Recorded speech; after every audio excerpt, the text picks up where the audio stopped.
차분한 찬양하고 또 이런 메시지 영상을 이렇게 보니까 마음이 또 평안해지고 좋은 것 같습니다. 예, 그럼 이 시간에 잠시 기도하고 우리 찬양하도록 하겠습니다. 하나님 아버지 감사합니다. 주님 오늘 하루도 하나님이 주신 생명 안에 또 이렇게 주님 안에서 살아가고 시작할 수 있도록 해주셔서 감사합니다. 아버지 이 시간도 하나님 앞에 예배하기 위하여 공동체로서 모인 시간입니다. 일주일의 삶에 어떤 예배자의 삶을 살았는지 우리는 잘 각자는 알지만 서로 알지 못하는 상황이더라도 이 가운데 하나님을 예배함이 기쁨이고 주의 말씀을 사모하여 또 나온 우리 모든 지체들 가운데 하나님께서 오늘도 우리 예배를 받아주시고 이 한 중앙에 우리 마음의 한 중앙에 주께서 그 한 자리에 오셔서 우리를 다스리시되 빨리 하나님 되심을 가르쳐 주시는 시간 되기를 간절히 간구합니다. 처음부터 마지막까지 주의 성령께서 인도하여 주시고 어둠이 틈타지 않도록 정말 주님의 빛과 생명 가운데서 주님 만나는 시간 되게 하옵소서. 예수님의 이름으로 기도합니다. 네. 다 같이 자리에서 일어나셔서 서로 축복하는 시간 갖도록 하겠습니다. 그 예수 그리스도의 이름이 하나님 우리의 힘이고 능력입니다. 하나님 그 이름을 찬양합니다. 하나님 그 보혈에 주의 생명이 있습니다. 아버지 우리 안에서 그 생명으로 역사하시는 주님을 찬양합니다. 주의 보좌로 나갈 때에 어떻게 나가야 할까? 나를 구원한 주의 십자가 그것을 믿으며 아멘. 주의 보좌로 나갈 때에 나 여전히 부족하나 나를 품으신 주의 그 사랑 그것을 믿으며 가네. 자격 없는 내 힘이 아니 오직 예수님의 보혈로 자격 없는 내 힘이 아니 오직 예수님의 보혈로 십자가에 완전하신 사랑 힘이고 나갑니다. 십자가의 보혈 완전하신 사랑 힘이고 예배합니다. 다시 한번 찬양할까요? 주의 보좌로 나갈 때에 어떠해야 할까? 나를 구원한 주의 십자가 그것을 믿으며 가네. 아멘. 주의 보좌로 나갈 때에 나 여전히 부족하나 나를 품으신 주의 그 사랑 그것을 믿으며 가네. 아멘. 자격 없는 내 힘이 아니 오직 예수님의 보혈로 자격 없는 내 힘이 아니 오직 예수 그리스도의 보혈로 님의 보혈로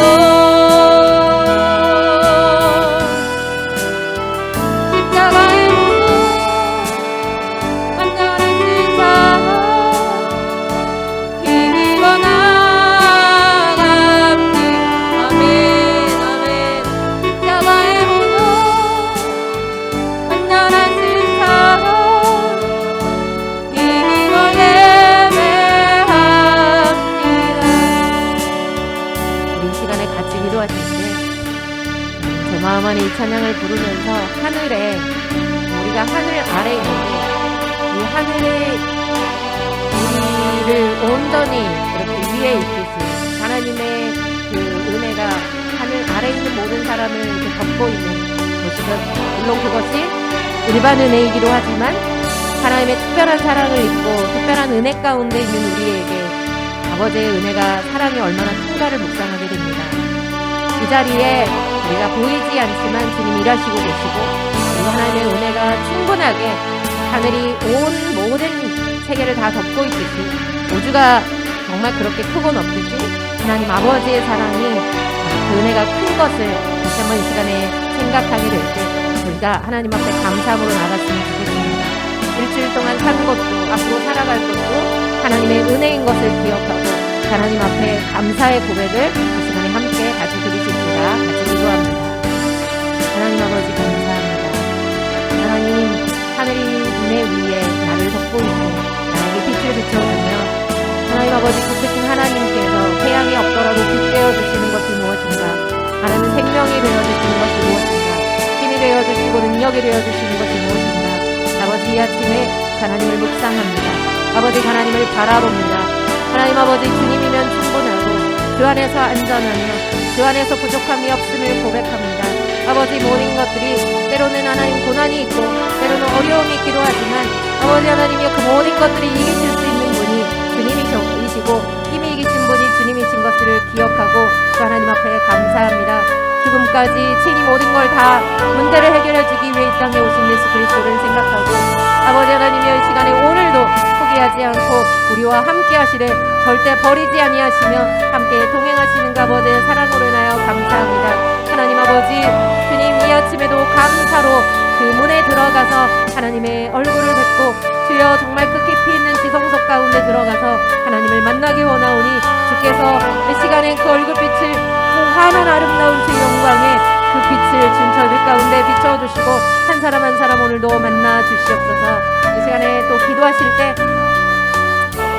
하나님께서 이 교회를 하나의 교회로 주께서 불러주셨는데 이 하나의 교회를 통하여서 주님과 하나됨을 배울 수 있는 그러한 사람들이 모이게 도와주시고 또 하나님과 하나 되는 그 기쁨과 연합 속에서 우리 공동체도 성장할 수 있도록 해달라고 같이 기도하시고 이레트씨가 이제 한 달 남았습니다. 전도행을 앞두고 있는데 하나님께서 우리 학교 안에서도 정말 제자로 더욱더 견고하게 세워지는 하나님의 놀라운 은혜와 풍성한 사랑이 충분하게 우리를 이끌어가고 성령 충만한 학교, 성령 충만한 교회 될 수 있도록 해달라고 이 시간에 함께 우리 같이 기도하도록 하겠습니다. 같이 기도합니다. 하나님 아버지 감사합니다. 사랑하는 아버지 하나님의 은혜 가운데 주님 교회가 시작이 되었고 아버지 하나님이여 정말 주님 지금까지 인도하신 하나님께 감사합니다. 모든 부분마다 아버지 머리 되신 그 주님이 우리를 인도해 주셨는데 하나의 교회라고 주께서 불러주셨을 때 아버지여 무엇보다 주님과의 연합됨을 우리 각자가 배울 수 있게 도와주시고 공동체로서도 연합됨을 배울 수 있게 도와주시고 하나님 각자를 존중하고 배려하는 것이 무엇인지 알게 하시며 아버지 하나님이여 정말 서로의 소통이나 아버지 정말 무엇보다도 하나님의 언어가 하나님의 사랑 이 안에서 어떻게 향기를 바라는지 우리가 서로 아버지 더욱더 사랑하며 나아갈 수 있는 공동체 될 수 있게 도와주시고 또 그러한 아버지와의 연합이 필요하고 아버지여 주께서 필요한 사람들을 하나님 이 교회에 도움이 필요하고 품이 필요한 사람들을 주께서 인도하여 주시옵소서. 그래서 아버지 이 교회가 하나님의 그 뜻을 정말 이루어내 드릴 수 있는 하나님 앞에 거룩한 교회요 거룩한 통로가 되어줄 수 있도록 주여 아버지 하나님 앞에 간절히 간구하오니 주여 오늘도 주께서 일하여 주신 하나님 감사합니다. 쉬지 않고 일하신 아버지께서 우리 이끌어주시고 베르비디티시 아버지 하나님 간사님들 학생들 또 전도행 제대로 하나님 아버지 다음 주에는 또 신의 사역도 이루어지게 됩니다.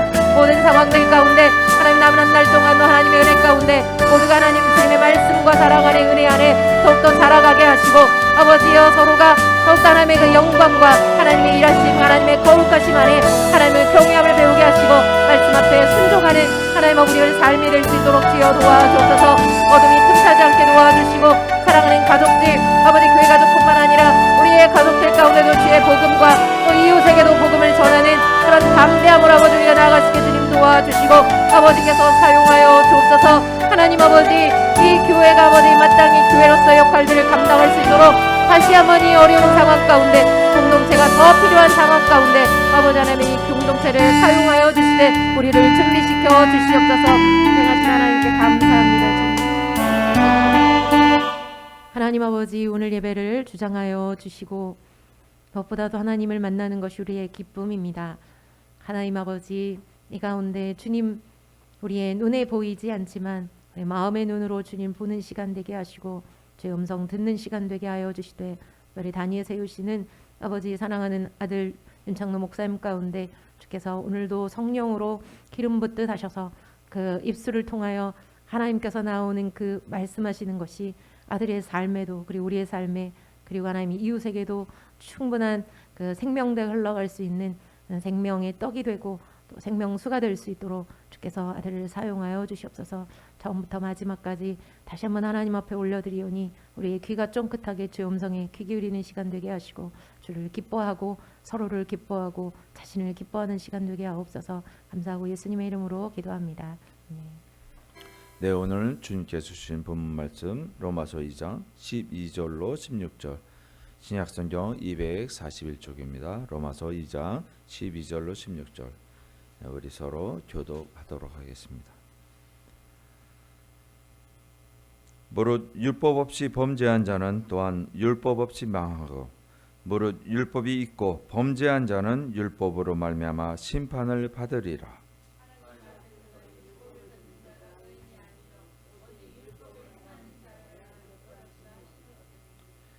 율법 없는 이방인이 본성으로 율법의 일을 행할 때에는 이 사람은 율법이 없어도 자기에게 율법이 되나니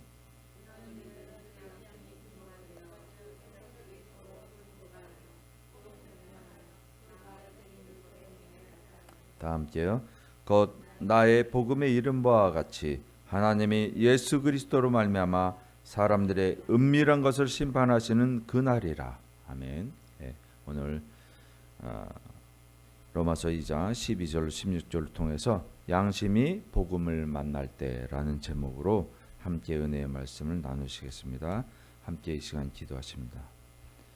거룩하신 하나님 아버지, 오늘 또 주의 그 크신 은혜로 말미암아 주의 백성들을 주의 존전에 모아 주시고 주의 거룩한 말씀의 옷을 입혀 주시기에 아버지 하나님의 말씀이 우리 안에 들어갈 때에 생명이 되고 아버지의 말씀이 살아 움직이는 역사가 우리를 통하여 역사케 하여 주시옵소서. 그래야 빛과 소금의 역할을 감당하는 자녀로서 이 세상에 아버지 하나님께서 찾으시는 길 잃은 양들을 향하여 우리가 도구로 쓰여짐을 받을 수 있도록 주여 역사하여 주시옵소서. 모든 것을 주님 손에 탁합니다.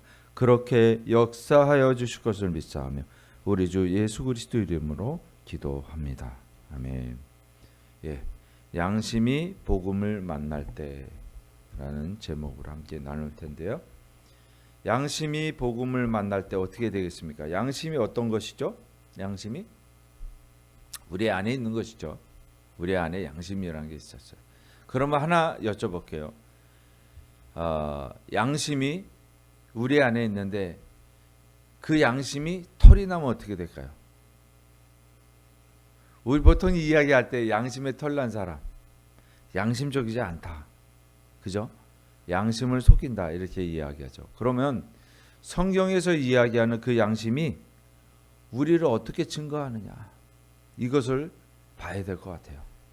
양심이 우리를 증거하게 되는데 그것은 오늘 본문에서 봤던 것처럼 양심이 하나님 앞에 서는 날에 증거한다는 거예요. 하나님 앞에서 증거한다. 그 말씀이 바로 16절에 있는데요.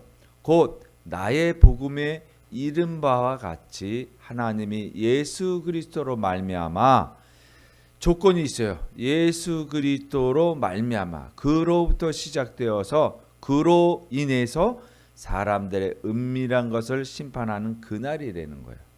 무엇이? 15절에 그 마음에 새긴 율법의 행위를 나타낸다는 거예요. 마음에 새긴 율법의 행위가 있다라는 거예요. 그 마음에 새긴 율법의 행위가 무엇이냐면 양심이라는 거예요. 자, 그러면 율법을 거룩해요. 하나님께서 우리한테 주셨어요. 그래서 그 말씀으로 인해서 우리는 순종하느냐 불순종하느냐 요 갈래에 있어서 그것을 제일 먼저 어긴 사람이 누구예요? 바로 우리의 첫사람 아담이에요. 애석하게도. 그래서 이 세상은 죄악된 세상으로 말씀에 불순종하는 유전자를 가지고 태어난 거예요. 그것을 이제 우리는 성경에서는 뭐라고 얘기하냐면 본질상 진노의 자녀였다. 마귀의 자녀였다. 이렇게 표현을 해요. 불행한 거예요. 그죠? 우리가 이 상태에서 마귀의 자녀이기 때문에 마귀의 품에 들어갈 수밖에 없어요. 그대로 살다가 가면 무엇이 있어도 양심이 있어도. 그래서 양심에 무엇을 맞았다라고 해요? 화인을 맞았다라고. 화인을. 불도장을 맞았다는 거예요. 찍히었다. 그 상태가 돼버린 거야. 왜? 우리가 아담 첫사람이 뭘 순종하지 않았어요 라고 얘기하면 그거는 또 잘못된 얘기죠. 왜냐하면 아담이 뭐라고 얘기해요? 당신이 나에게 준 이 여자, 당신이 나에게 준 이 여자가 내게 먹게 하였다. 그러니까 중심이 어디에 있냐면 중요한 게 뭐냐면 당신이 아니에요. 내가 중요한데 당신 결과가 나잖아. 내가 중요해. 나라는 것을 벗어나지 못하는 거예요. 그러니까 화인을 맞는다라는 것은 내가 나를 통치하는 주권자로서 내가 우선순위에 있다는 거예요. 창조주이신 하나님은 그저 나를 만든 어떻게 보면 도구적 사역? 나를 존재케 하는 그냥 동기. 그 외에는 아무것도 없었던 거예요. 아담의 그 어마무시한 말이 우리의 인류의 생명을 바꿔버린 거예요. 사망으로 바꿔버린 거예요. 그죠? 그렇잖아요. 우리가 제가 이렇게 말씀드리지만 그 말씀들을 하나하나 곱씹어 보면 답이 나오게 됐어. 그렇구나. 이 말의 숨은 뜻이 방점이 어디에 찍혀 있느냐? 당신이 내게 주신, 나에게 줬으니까 그 결론은 뭐냐? 당신이 잘못이 있는 거잖아. 내가 중요한데 내가 잘못한 게 아니잖아 라고 얘기하고 있는 숨은 뜻이 가로가 들어가 있는 거예요. 아담의 말 속에. 그가 가지고 있는 내적인 분별과 인식의 사고체계가 그렇게 되어져 있다는 거예요. 우리는 이것을 안고 사는 거예요. 이 인식의 체계를 안고 사는 거예요. 우리 마음속에서 내가 중요한데 내 마음속에서 일어나는 거는 뭐냐면 나는 잘못이 없어. 이게 다 정당해 라고 생각하고 있는 거예요. 기본적으로. 이거 너무 무서운 거예요. 이것이 끝나지가 않는 거예요. 그러니까 이스라엘 백성들이 출애굽을 해서 가나안 땅을 있을 때 당신이 문제잖아. 모세 너가 문제잖아. 우리 여태껏 잘 살았잖아. 내가 잘 살았잖아. 어디에서? 애굽에서. 종으로 잘 먹고 잘 살았어. 아니, 종으로 사는 게 노역하고 힘든 고역에 처할 때 자기네들이 하나님께 부르짖었던 기억은 새까맣게 잊어버리고 그렇게 얘기하는 거예요. 굉장히 대단한 존재였던 것처럼 종인 주제. 누구의 종? 사단의 종인 주제. 세상의 종인 주제. 애굽에서 종이라는 것은 세상의 종이라는 거예요. 사단의 종이라는 거예요. 그래서 가나안 땅에서 정복해야 될 것이 있는데 누구를 정복해요? 가나안 땅의 7 족속이잖아요. 근데 사실은 그 7 족속이 사실 우리 내면 안에 있는 족속들이에요. 우리 내면 안에 있는 족속들이라고요. 그 7 족속들이 그렇게 우리 속에서 역사하고 있는 거예요. 그러니까 하나님의 말씀에 순종하느냐 안 하느냐, 나의 통치권을 하나님께 이양하느냐, 이것에 대한 문제인 거예요. 그러니까 가나안 정복 전쟁은 정말 외적으로 보이는 그런 이민족을 제거하는 그런 문제가 아니라는 거예요. 하나님 말씀에 순종하고 엎드리느냐, 이 문제라는 거예요.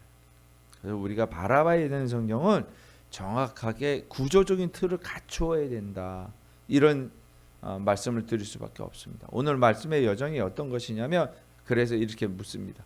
양심이 회복되었습니까? 양심의 털을 뽑았습니까? 양심이 회복되었습니까? 이 양심이라는 것이 우리의 간음 잣대가 되어 왔던 거예요. 그것이 아담 속에 있던 거예요. 아담 속에 있던 거예요. 이 양심이. 그래서 양심이 있는, 털이 안 난 줄 알았는데 양심이 온전한 줄 알았는데 아닌 거예요. 왜? 하나님을 탓했잖아요. 곧 하나님 말씀, 하나님이신 생명이신 그분을 다시 말하면 저버렸다는 거예요. 사망을 선택했다는 거예요. 놀라운 일이에요. 오늘 그래서 로마서 2장 12절에서 16절이 그것을 가리키고 있는 방향점이 되는 거예요. 어떻게 얘기하고 있나? 오늘 본문을 보면 이런 얘기로 시작할 수 있어요. 한마디로 인생의 숨은 고발자다. 누가? 양심이 인생의 숨은 고발자라는 거예요. 양심이 증거한다 그랬죠. 그죠? 믿지 않는 이방인들은 그 양심이 서로 고발하고 송사한다고 그랬어요. 그죠? 이것이 우리 안에 코딩되어져 있어요. 박혀 있어요. 그렇게 박아놨는데 그러면 왜 고장이 났을까? 왜 고장난 재판관이 되었을까 하는 거예요. 이 문제를 접근해야 돼요. 왜 아담이 그 양심이 있었는데 그 양심을 속였을까? 그 문제. 고장난 이유가 뭐예요? 로마서 2장 15절, 오늘 본문에 있는 말씀입니다. 한번 다시 읽어볼게요. 시작.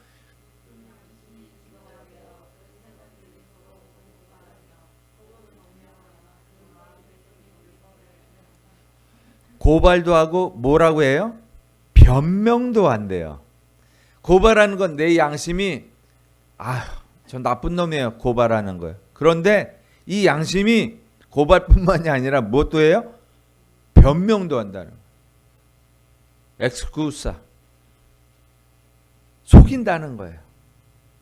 이 속이는 아비가 누구예요?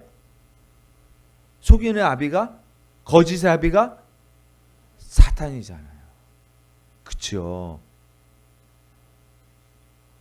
그래서 우리가 가만히 볼 때 무엇을 지적을 할 때 그것을 변명하거나 그것을 이해하려고, 그렇기 때문에 당위성을 부과해요. 말을 이끌어갈 때. 근데 그런 것들이 별로 좋은 게 아니에요. 그냥 오케이, 깔끔하게 인정하고, 그리고 우리가 그 안에서 정말 하나님이 말씀하신 뜻이 무엇인가를 살펴봐야 돼요. 중요한 거죠. 아무도 보지 않는 곳에서는 하나님 앞에서 어떻게 할까요? 하나님 앞에서 속일까요? 안 속일까요? 그 양심을. 아무도 보지 않으면, 그죠? 우리에게 그게 있어요. 버린다는 거예요. 양심을 버린다는 거예요. 다시 말하면 혼자서 하나님이 사랑합니다 라는 이 말씀을 딱 들었을 때 나도 하나님을 사랑합니다. 그래서 그 양심이 정말 하나님께서 지으신 대로 그대로 고발하느냐면 안 그렇다라는 거예요. 우린 누구한테 할 때 고발해요? 되게 깊은 뜻이 있어요. 사람들이 있을 때는 우리가 고발해요. 내가 잘못했습니다. 우리가 누구를 사실 들어야 하냐면, 우린 여태껏 어떻게 살아왔냐면 사람들을 대하는 것에 살아왔어요. 하나님 앞에 서기보다는 사람한테 대해지는 그 관계 속에서 살아왔다고요. 그러다 보니까 사람들 앞에서는 잘해. 내가 잘못했면 아 죄송합니다. 근데 아무도 없어. 차를 박았는데 한 번은 차가 주차장에 있어가지고 가보니까 누가 받고 갔더라고요. CCTV 보니까 CCTV가 고기만 안 비추고 있어. 아 재수가 없을래니까. 고기만 안 비춰. 다 옆에도 비쳤는데 고기만 안 비춰. 찾을 수가 없는 거예요. 누가 범인인지. 누가 아무도 안 보면 그럴 수 있어요. 그래요 사실. 그런데 누가 만일에 거기서 지켜보고 있었어요. 다른 사람이 이렇게 보고 있는데 저 사람이 박았어. 그러면 그 사람이 계속 보고 있어요. 아 그러면 어떡하지? 양심이 있는 지인한테 전화를 찾아가지고 죄송해요 여기 박았어요. 그럴 수 있어요. 그죠? 그래요 안 그래요? 진짜 그렇다니까. 우리가 실제가 그래요. 남을 욕하는 게 아니라 나를 내가 그래요. 내가. 그래서 양심이라는 것은 하나님 앞에서 정직하지 못해요. 이미 무엇을 맞았어요? 화살을 맞았다니까요. 그래서 이 양심이라는 것은 보기보다 일관성이 없어요. 사람들 앞에서는 양심이 있는 척, 그러나 하나님 앞에서 양심을 속이는 게 아주 왜? 하나님 안 보이잖아요. 하나님 안 보이잖아요. 우리가 맨날 하나님 보여주세요. 왜 나한테 왜 증명하지 않으세요? 맨날 이러면서 자기 양심을 속일 땐 좋은 거야. 이렇게 이율배반적인 스탠스, 자세를 취하고 있다고. 우리가 놀랍죠? 작은 거짓말에 밤잠을 설치는 사람도 있어요. 거짓말을 하긴 했는데 괴로운 거야. 근데 어떤 사람은 큰 피해를 주고도 뻔뻔한 사람이 있어요. 요즘 뭐 아주 그냥 정치계에서 힘든데 재판이 요즘 많이 있잖아요. 가끔 가다 이렇게 보면 뭐 성경 같은 거 찾아보려고 이렇게 유튜브 보면 그런 게 자동으로 떠서 보면은 전 양심에 털났다. 어떻게 저런 사람이, 특히 법을 지키는 사람들 어떻게 이러지? 이런 뻔뻔한 사람 많아요. 그 사람들을 믿었다가 우리 진짜 큰일 나는 거예요. 이번에 무슨 뭐 부정선거라고 얘기하네. 정부가 부정선거가 아니라 선관위에서 너무 잘못했잖아요. 아니 투표용지가 없어가지고 이게 말이 다 되는 거예요. 그런데도 아주 뻔뻔해. 아주 그냥 웃으면서 그렇게 얘기를 할 때 정말 보고 싶지 않아서 그냥 내가 왜 악한 거를 보냐 그냥 닫아버리지. 힘들더라고요. 안 좋은 건 안 보는 게 나아요. 차라리. 양심을 보는 두 개의 돋보기가 있어요. 너무 다행이에요. 돋보기가 있어요. 이걸로 볼 수가 있어요. 두 개로. 우리가 알고 있는 그 양심이라는 거 원래 코딩되어져 있는 게 뭐라고 얘기하냐면 신테레시스라고 얘기를 하는데, 이게 토마스 아퀴나스 스콜라 철학의 시작이 거기서. 우리 스콜라 철학, 스토아 철학 옛날에 다 배웠잖아요. 그러니까 스콜라 철학은 기독교주의적인 교육, 그러한 철학적 세계를 스콜라주의라고 하는. 그러니까 스콜라 철학에서 이야기한 토마스 아퀴나스가 이거를 용어로 얘기해서 신테레시스. 이게 인간 속에서 이미 하나님께서 영혼 깊은 곳에 딱 뒀다는 거예요. 도덕적인 직관적으로 나 이거 속였어. 자기는 알아. 그러나 변명을 하기도 하고, 자기는 알아. 양심 속인 걸. 그러나 그 양심으로 고발하기도 하고. 그죠? 자기 자신이 알아. 이걸 하나님께서 이미 아담에게도 두었다라는. 그래서 아담이 변명을 한계성이 있어. 아담의 변명의 한계성이 뭐냐면, 나 잘못 없어요? 이렇게 처음부터 얘기한 게 아니에요. 그죠? 변명했다는. 자기 양심을 속였다라는. 그러니까 자기 양심 속에서는 이미 알고 있는 거예요. 그래서 그 거리를 찾는 게 누구냐면 하와. 그리고 또 누구? 하나님. 여호와 하나님. 1차적인 원인은 하나님 당신에게 있어요. 당신이 내게 줬잖아요. 내게 안 줬으면 난 잘못 없잖아요. 그러니까 처음부터 나 잘못 없어요. 그러니까 잘못 없다고 변명하는 게 보이잖아요. 그러니까 다시 말하면 나 잘못 없어요. 동기가 아무것도 없어요. 잘못 없어요. 이게 아니에요. 찾은 거예요, 구실을. 그러니까 자기의 양심을 속일 구실을 찾은 게 하나님 첫 번째. 그다음 두 번째가 누구? 하와인 거예요. 이미 그 아담의 말 속에 이미 자기가 송사했어요, 하나님께. 이게 지금 로마서 2장 16절 말씀이에요. 하나님 앞에 서면은 자기가 스스로 고발할 수밖에 없어요. 그거를 변명이라고 생각했지만 그것은 이미 죄가 드러난 거예요. 이미. 그래서 사람의 말 속에 이미 죄의 코딩이 들어가 있어요. 죄송해요. 이거를 법심리학자들이 보는 거예요. 이걸. 그 말 속에 이미 너가 범죄했다라는 걸 고백한 거야. 이걸 잡아내는 거예요. 이게 법심리예요.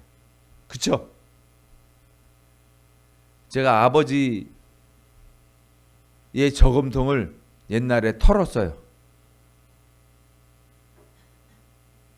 아버지가 물어봤어요.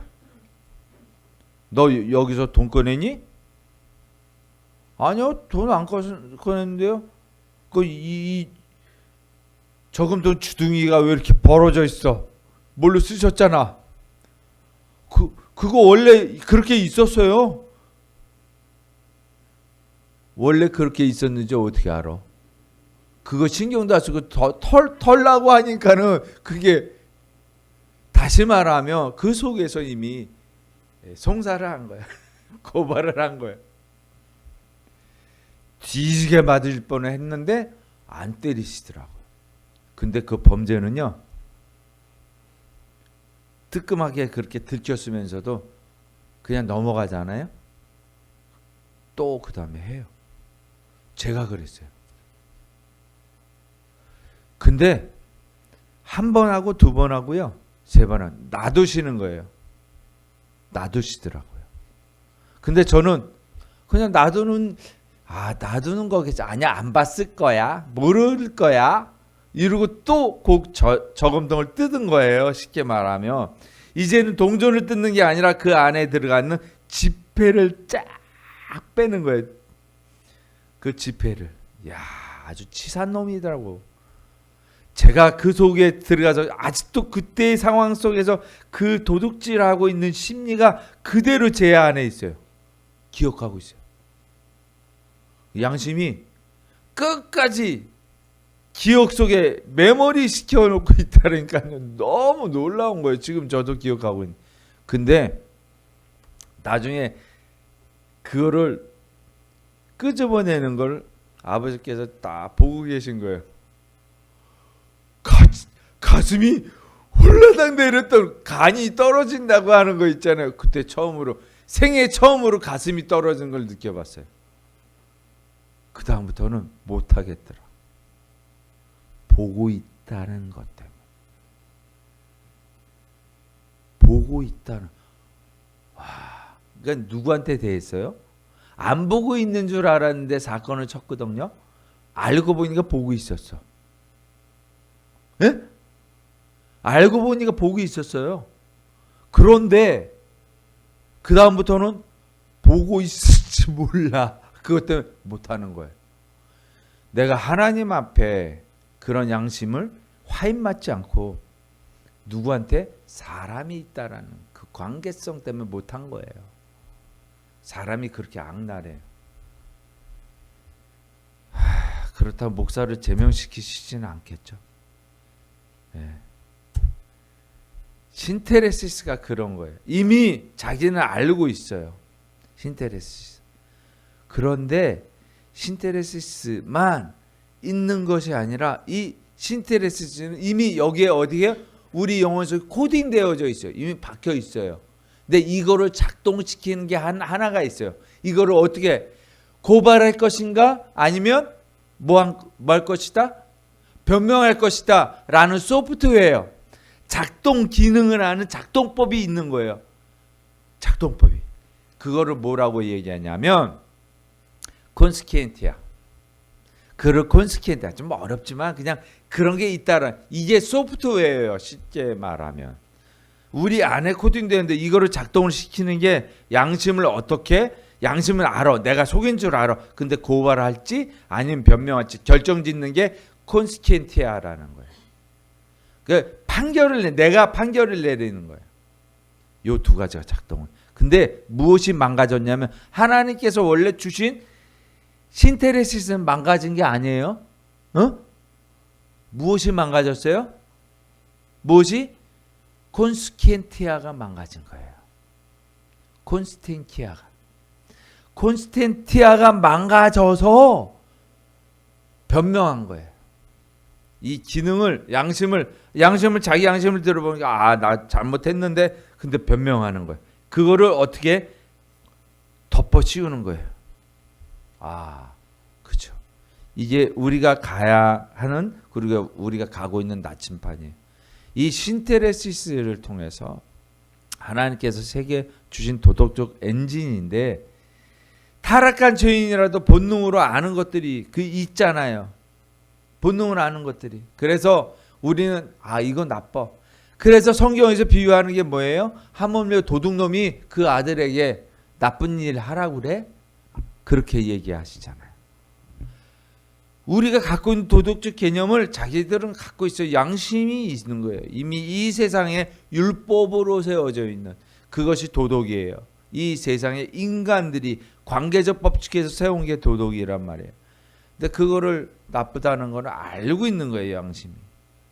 그런데 이 로마서 12장 14절에 이방인도 본성으로 율법 일을 행한다는 표현을 한 거예요. 그래서 이 도덕적인 가치 기준으로 양심으로 이게 신테레시스 이미 코딩되어져 있는 이 양심이 이 세상의 도덕을 나 나쁜 짓 했는 줄 알아 라는 거를 알고 있어요. 그러니까 경찰이 오면 도둑질하다 도망가지요.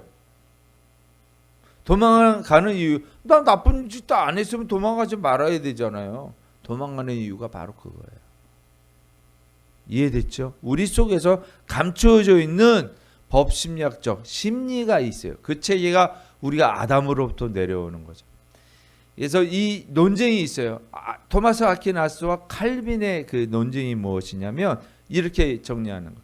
토마스 아퀴나스는 우리가 조금 전에 봤던 신테레시스, 그죠? 신테레시스 이전에 봤던 뭐가 있어요? 뭐가 있었다 그랬어요? 지금 콘스티엔티아, 그죠? 콘스티엔티아와 신테레시스 이 두 가지를 두고 토마스 아퀴나스와 칼빈이 논쟁을 했어요. 같은 시대의 사람은 아니에요. 후대에 칼빈이 이야기한 거예요. 토마스 아퀴나스는 뭐라고 얘기했냐면 이렇게 얘기했어요. 타락 후에도 신테레시스는 온전히 보존된다. 그러니까 양심이 계속 보존된다는 거예요. 이 기능을 감당하는 콘스티엔티아가 온전하다. 거기까지 온전하다는. 그러나 칼빈은 뭐라고 했냐면 또 이제 윌리엄 퍼킨스라는 학자와 더불어서 콘스티엔티아가 망가졌어. 이 기능이 소프트웨어가 잘못된 거야. 오염된 거야. 이렇게 얘기해요. 제가 여태껏 얘기했던 말씀. 이것을 가지고 있는 거예요. 그래야 하나님께서 처음부터 신테레시스는 양심이 우리한테 코딩되어져 있는데 그것 자체가 망가진 건 아니다. 근데 토마스 아퀴나스는 콘스티엔티아도 온전하다라고 이야기를 했던 거죠. 예. 자, 봅시다. 콘스티엔티아가 그럼 무엇인가 하면 그래서 현실에서 판결하는 고장난 재판관이라는 거예요. 오늘 사실은 똑같은 이야기를 주보에 썼어요. 주보에 올렸어요. 이 이야기를 읽어보면 어느 정도 오늘의 설교가 이해되실 거예요. 제 말보다 이 글을 읽게 되면 더 확실히 이해되실 거라 믿습니다. 그러니까 칼빈이 뭐라고 그랬느냐면요. 로마서 주석에서 이렇게 얘기했어요. 로마서를 주석을 달았는데 칼빈이 이렇게 얘기했어요. 같이 읽어볼게요. 시작.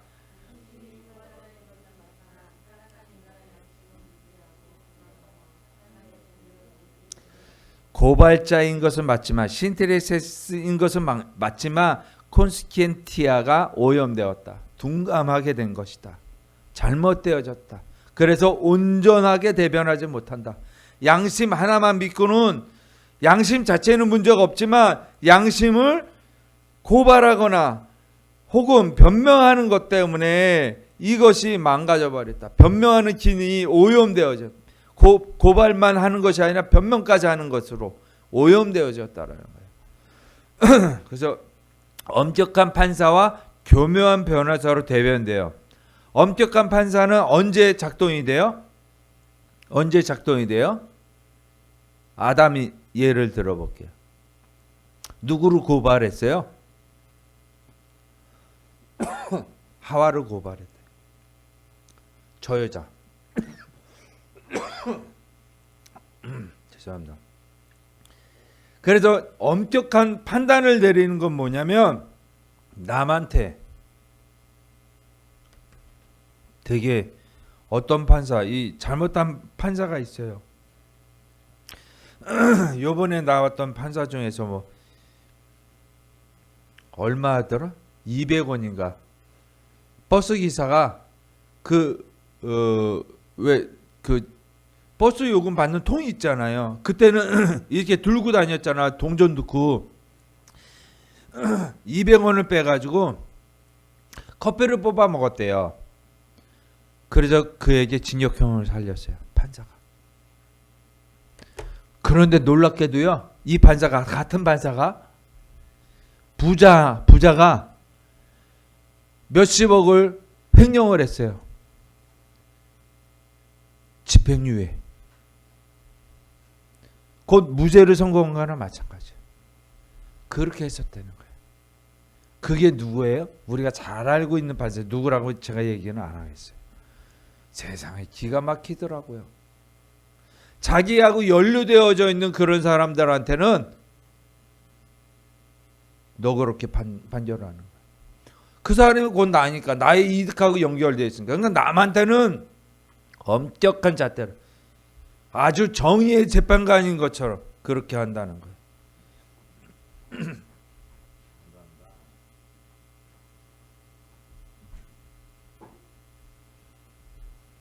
근데 교묘한 변호사가 되는 거는 누구한테 그래요? 누구한테? 남이 아니라 나한테 변호하잖아요. 변명하잖아요. 이게 아담이에요. 엄격한 판사는 뭐야? 하와한테, 자기한테는 변호하는 거예요. 다 보이죠? 창세기 속에 다 보여요. 변명과 핑계의 대가가 뭐예요? 화인 맞은 양심. 우리가 디모데전서 4장 2절을 한번 읽어볼게요. 누가 한번 큰 소리로 읽어주세요.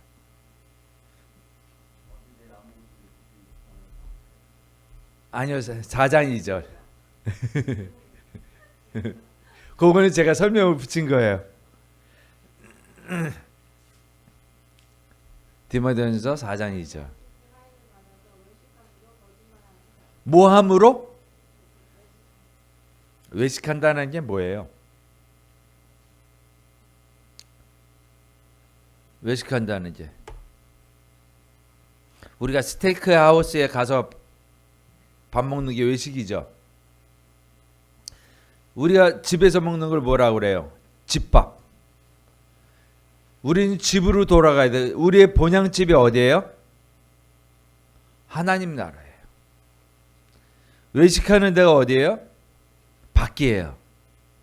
하나님 나라 밖, 에덴 동산 밖에. 외식이라는 것은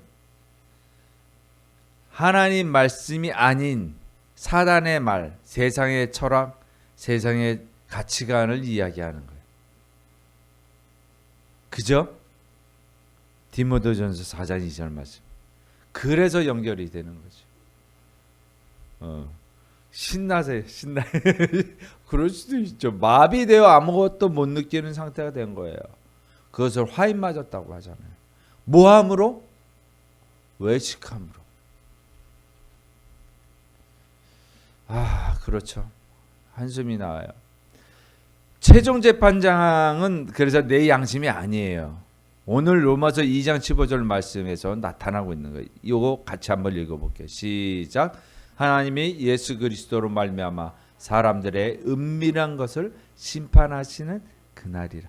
16절 말씀. 그죠? 하나님이 심판하신다는 거예요. 양심이 심판하는 게 아니에요. 양심은 남들한테는 엄격한 판사가 되는 거고 나한테는 교묘한 변호사가 되는 거예요. 이거를 알고 계셔야 되는 거예요. 그래서 나는 내가 장담한데 내가 하나님 믿습니다. 내가 그거를 지킬게요. 우리 맨날 하는 거잖아요. 그죠? 하나님 내가 그거를 하겠습니다. 내가 맹세컨대 변명한다는 뜻이에요. 맹세할 수조차도 없이 그 진리가 그 속에 없기 때문에 그것은 지킬 수가 없다라는 말을 스스로 송사하는 거예요. 스스로 고발하는 거예요. 그 말 자체가. 그죠?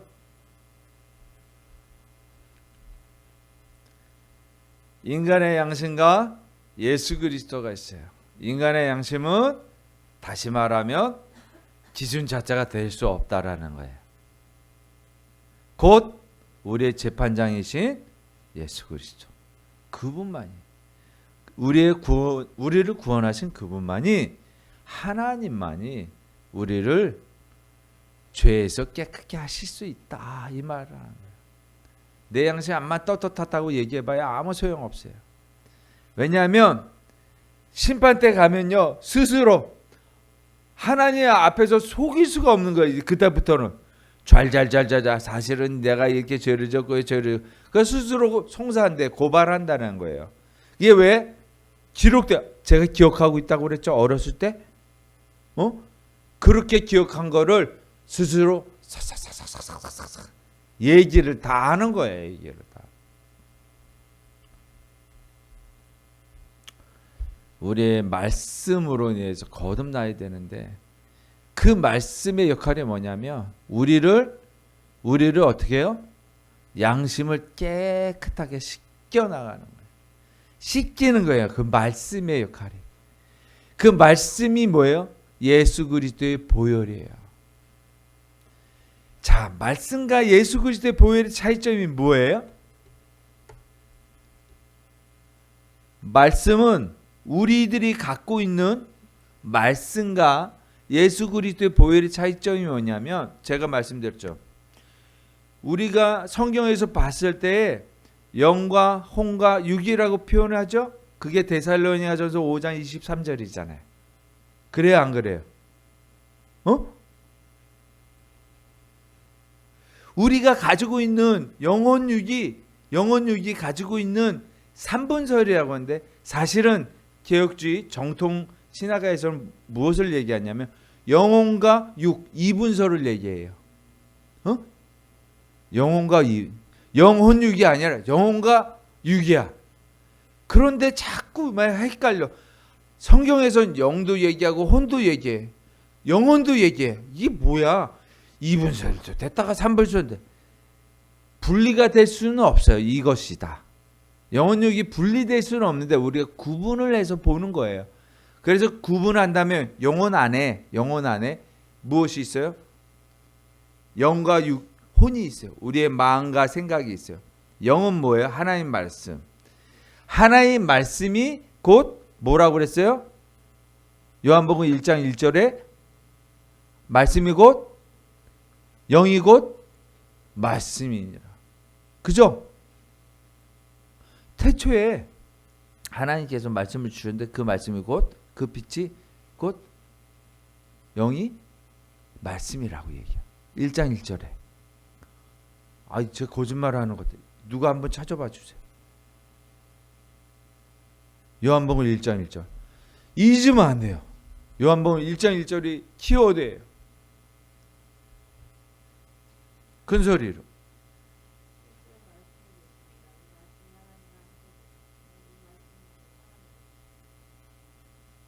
이 말씀이 뭐요? 하나님이시에요. 태초에 무엇이 있어요? 말씀이 있어요. 그 말씀이 곧 영이에요. 자, 이 영이 채워져요. 말씀이 채워져요. 근데 우리는 어떻게 받아들이냐면 말씀을 어떻게 받아들여? 지정의에서 지식으로 받아들여. 이거는 지식이에요. 그냥 도서관에 꽂혀 있는 책이에요. 지식은 도서관에 꽂혀 있는 책이라고요. 이것이 현실이 되려면 어떻게 하냐면 이 지식이 내 마음 안에 임팩트로 꽝 쳐서 그렇게 살아내는 것이 혼이 되는 거예요. 마음이 되는 거예요. 그래서 우리에게 가장 중요한 게 뭐냐면 우리는 무엇으로 믿사옵니다 이렇게 주님한테 고백하냐면 하나님 말씀은 덮어두고 하나님이 우리를 사랑하시고 우리를 구원했다 이 말만 믿고 이 짤막한 말만 성경 한 구절로 집약을 해서 그 다음부터는 자기가 하고 싶은 대로 하는 거예요. 자기가 하고 싶은 대로 한다고요. 자기 마음대로 한다고요. 이것이 혼이에요. 다시 말하면 도서관에 박혀있는 책을 책대로 하는 것이 아니라 나 알았다고 칠게. 근데 저기에서는 무수히 많은 이야기들을 하는데 내 마음대로 하는 거 믿습니다 하고 내 마음대로 하는 거. 그것이 우리의 영혼의 상태예요. 영이 없는 영혼의 상태. 하나님의 영이 없으면 어떻게 해요? 창세기 6장에 이 지상에서 쓸어버려지는 거예요. 쓸어버려지는 거예요. 하나님의 영이 하나님의 신이 너희와 함께 하지 아니한다라고 창세기 6장에 분명히 얘기했어요. 그래서 인류가 한번 홍수로 인해서 말씀이 없는데 말씀으로 쓸어버리신 거예요. 그냥 지식은 지식이에요. 그냥 행동하고 문제가 달라요. 그래서 그런 거예요. 이제 이해되시죠? 지정의에서 우리가 마음속으로 완전히 체득화되지 않으면 육체, 그래서 체득화, 성육신, 말씀이 무엇이 돼요? 육신이 돼요. 성육신, 체득화, 몸체, 몸으로 마음으로 느껴지는. 그것이 되기 이전에는 우리가 하나님의 사람이라고 할 수 없는 거예요. 그래서 채우라는 말씀을 안 채우고 믿습니다. 내 의대로 하는 거예요. 내 생각대로. 세상의 가치관대로. 세상이 말하는 철학대로. 여태껏 그렇게 배워왔으니까. 그런 방식으로 살았으니까. 하나님의 방식이 아닌 나의 방식으로 사는 거예요. 성경은 덮어두고. 109절 1009절 암송해봐야 아무 소용없어요. 하나님의 말씀으로 바뀌지 않게서는 안 된다는 거죠.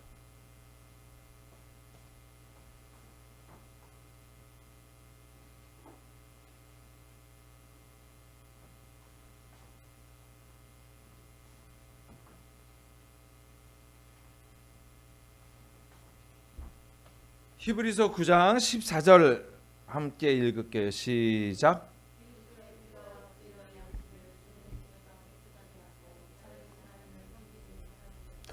그리스도의 피가 조금 전에 말씀드렸죠. 하나님의 말씀과 보혈이 무엇이 다르냐? 하나님의 말씀 그대로 이 세상에 섬겨서 헌신하셔서 사망에서 생명을 대속하신 그것, 말씀과 예수 그리스도의 순종함이 일치된 것을 말하는 거야. 보혈은 지식이 아니라 살아있는 말씀이 된 거예요. 보혈의 의미는 살아있는 말씀이라고요. 우리도 살아있는 말씀이 되기 위해서는 어떻게 해요? 피를 흘려야 되는 거예요. 피를 흘리지 않고 저는 구원열차를 타고 저절로 가겠습니다. 천만의 만만의 공덕입니다. 그러니까 그리스도의 피가 어찌 양심을 죽은 행실에서 행실을 얘기하잖아요. 깨끗하게 하고 살아계신, 다시 말해 지식이 살아계신 하나님이라.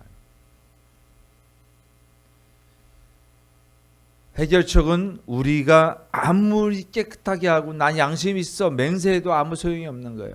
오로지 그리스도의 보혈로 씻김을 받는 거예요.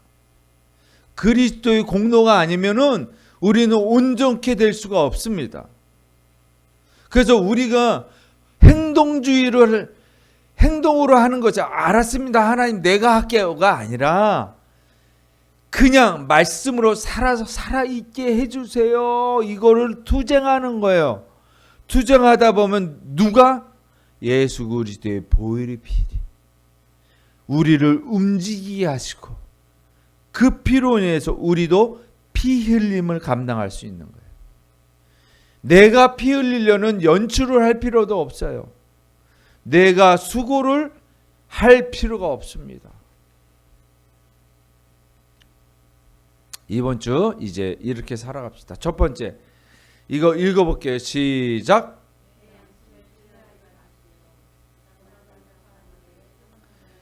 고장난 재판관 곧 다시 말하면 양심에게 맡기지 마십시오.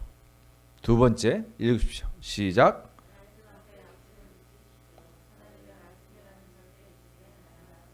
말씀 앞에 양심을 비추라는 거예요. 하나님 앞에 서는 연습을 하라는 거예요. 살아계신 하나님이 역사하실 심판관 앞에 서서는 훈련을 하라는 거예요. 우리는 매일매일 주님 앞에서 정렬을 해야 된다는 거예요. 자, 또 읽어볼게요.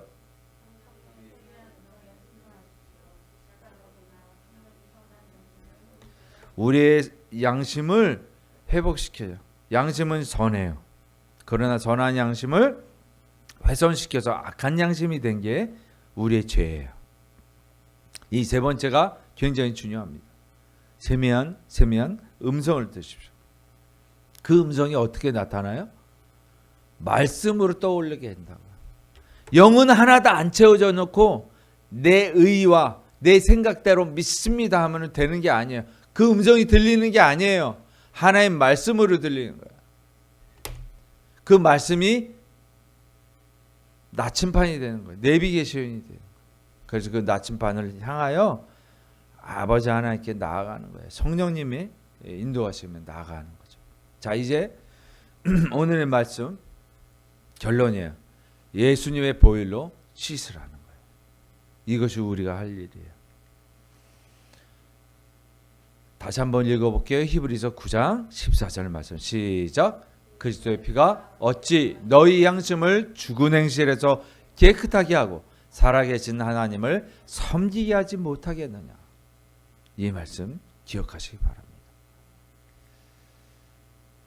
오늘 마지막 말씀을 말씀에 비추어 볼게요. 히브리서 10장 22절 말씀이에요. 같이 읽고 마치겠습니다. 시작.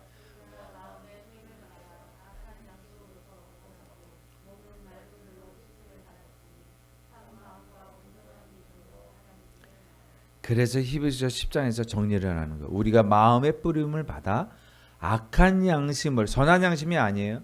오염된 양심으로부터 벗어나고 몸은 맑은 물로 씻음을 받았으니, 몸은 보혈의 피로써 말씀으로서 씻음을 받았으니 참 마음과 온전한 믿음으로 하나님께 나아가자.